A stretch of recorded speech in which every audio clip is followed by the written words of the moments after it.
বুঝতেছে এইটো ধৰি আছে ন এই চাওক এই অলপ পটাছ দিব লাগিব অলপ মানে 1 চিমটি এনেকুৱা এটা গামলা লৈ 1 চিমটি পটাছ দিব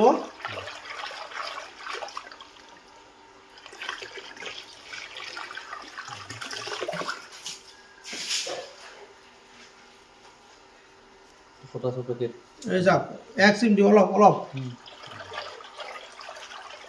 ইমান পানী লৈ বাছ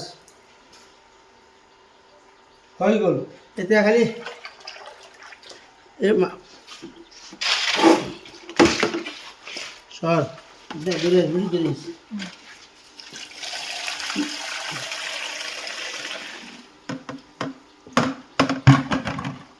এই মাছটো এনেকুৱা পাচিত ল'ব এইটো পিওর লোকেল মাগুর মাছ 2 ইঞ্চি আছে 1.5 ইঞ্চি 2 ইঞ্চি সাইজ এইটো পিওর লোকেল মাগুর মাছ হ্যাঁ আজি 20 তারিখ 5/20/5/25 চাওক আর এইটো মাছ কেনেকৈ চাটনি মাৰিব লাগে এই পটাছত ধুব লাগে কেনেকৈ এনেকৈ দিব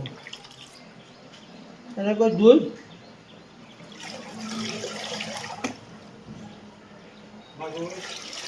হ্যাঁ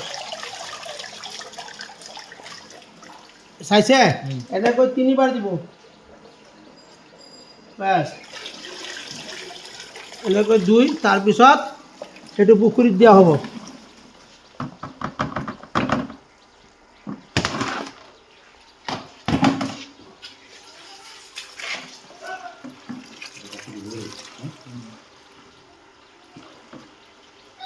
রোল রোল যাই আবার কাম দেখা শুন না উপরে দাম এই সব এই হৈ গ'ল এতিয়া খালি পুখুৰী এৰি দিয়ক পটাছটো কিনি লৈ যাব লাগিব হ্যাঁ এইটো কিমান লয় এইটো পেকেট এই 30 টকা ল'ব যা আপুনি মেলি দিব হ্যাঁ এতিয়া পুখুৰীত এৰিব দিছোঁ